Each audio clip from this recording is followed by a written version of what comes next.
Assalamualaikum warahmatullahi taala wabarakatuh. Apa khabar semua? Sekali lagi kita bersiaran pada hari ini 5 bulan Jun 2020. Tak lain tak bukan untuk saya mengupas satu lagi buku yang diurus cetak oleh One Touch Kreatif Sdn Bhd, iaitu sebuah buku terbitan Bank Rakyat. Sebuah buku terbitan Bank Rakyat, Bank Kerjasama Rakyat Malaysia yang beralamat di Menara Kembar Bank Rakyat, Jalan Rakyat Kuala Lumpur, KL Central Kuala Lumpur. Jadi buku ni bersaiz, dari segi spesifikasinya ialah saiz A5 menggunakan kertas 260, cetakan berwarna, kemasan matte laminate dan spot UV. Seperti mana beberapa buku yang saya ulas sebelum ni kebanyakannya menggunakan kemasan matte laminate dan spot UV. Dan dalam menggunakan art paper 128 art paper, matte art paper. Matte art paper ni ialah kertas yang tidak berapa nak berkilat, tetapi nampak juga kilatannya. Sesuai bagi buku yang teks dengan gambar ni banyak teks lagi. Kita boleh juga gunakan glossy art paper, tetapi matte art paper lebih sesuai bagi buku-buku seperti inilah. Jadi buku ini ialah kompilasi parameter syariah yang diterbitkan oleh Bank Rakyat sebagai satu guide lah kepada umum dan lebih lagi kepada mereka yang terbabit dalam industri perbankan, kerana ia diterbitkan oleh Jabatan Penyelidikan dan Perundingan Syariah PPSY, ingin yang bagi memberi satu guide lah kepada mereka yang berkaitan lah. So saya buka belek-belek tadi, saya nampak ia satu buku yang sangat bagus yang disusun dan membabitkan beberapa barisan ahli jawatan kuasa seperti Sahibul Samahah Datuk Setia Haji Muhammad Tamiz Abdul Wahid, Profesor Madya Dr. Siti Salwani Razali, Ustaz Wan Romaizi Wan Hussein, ini sahabat sekolah saya di Kelantan, Ustaz Abdullah Jalil, Ustaz Mat Yunus Abdul Aziz, dan seorang lagi sahabat saya, Profesor Madya Dr. Azman Muhammad Noor. Jadi mereka inilah yang terbabit dalam menyusun buku ini, yang mana buku ini kalau kita lihat daripada isi kandungannya dipecahkan kepada 3 bahagian, di mana ada satu parameter syariah tentang perbankan runcit, kemudian perbankan perniagaan, kemudian subsidiari dan perbendaharaan atau penajaan dan sumbangan. Jadi parameter ni bila saya beliklah kejap tadi, lebih kepada beberapa istilah-istilah yang diguna pakai dalam dunia perbankan atau dunia ekonomi, dunia keuangan kita pada hari ini, di mana ada kaedah-kaedah lama yang kita kira tidak patuh syariah. Maka buku ini memberikan satu guide yang lebih jelas tentang istilah yang patut diguna pakai dalam bagi menepati kaedah syariah itu sendiri.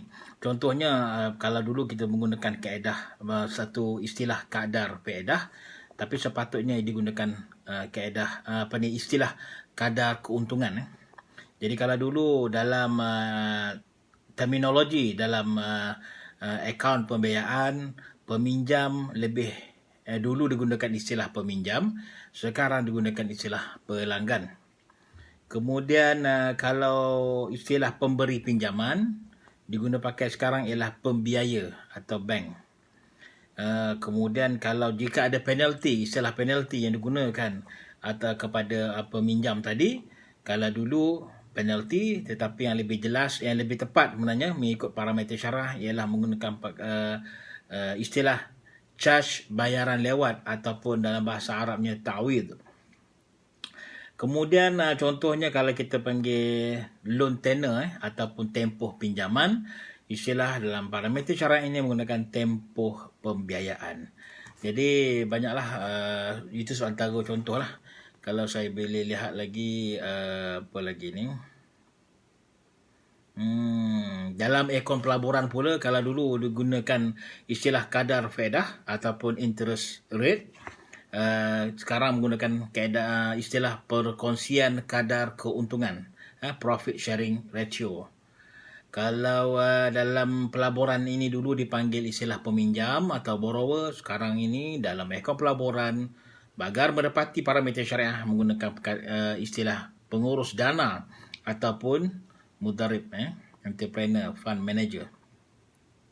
Kalau dulu istilah pemberi pinjaman atau lender, sekarang digunakan Rabbul Mal ataupun pelabur ataupun capital provider, investor. Jadi itulah antara contoh lah. Kalau nak dapatkan buku ni, saya tak pasti Bank Rakyat masih lagi ada stok ataupun anda boleh dapatkan daripada pihak Bank Rakyat sendirilah. Buku ini diterbitkan oleh Jabatan Penyelidikan dan Perundingan Syariah di Bank Rakyat Pusat di Menara Kembar Bank Rakyat. Jadi buku ini antara buku yang diterbitkan oleh mereka yang menggunakan khidmat kami, konsultan kami, One Touch Kreatif Sendirian Berhad. Jadi buku ni tak tebal, sekitar 66 muka surat. Jadi kami ni pula dalam kita mengkonsult pelanggan buat buku, kadang-kadang buku ini tidak kandungan tidak tepat, ngam-ngam lah kalau bahasa kitanya, maknanya dengan kata kumpulan muka surat yang tepat. Jadi kalau kita lihat contoh dalam buku ni, buku yang disediakan oleh pihak Bank Rakyat ni habis siap cetak ni pada muka surat 65. Sedangkan buku mana-mana sekalipun mestilah digenapkan. Jadi ada 3 muka surat kosong. Kalau kita konsultan tidak bertindak atau tidak mengambil peranan, jadi buku ini akan siap. Tetapi bayangkan buku di belakang ni dibiarkan, page-page di belakang ni dibiarkan kosong saja.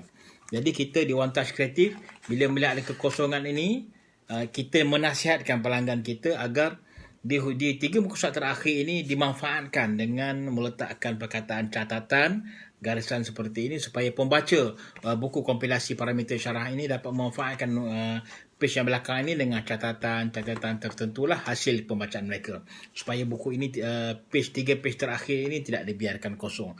Jadi begitulah kita sebagai syarikat percetakan ini sentiasa membantu anda semua di luar sana untuk menerbitkan buku, untuk mencetak buku. InsyaAllah pengalaman kami selama 18 tahun akan membantu anda untuk mendapatkan hasil terbitan, hasil cetakan buku yang terbaik insyaAllah.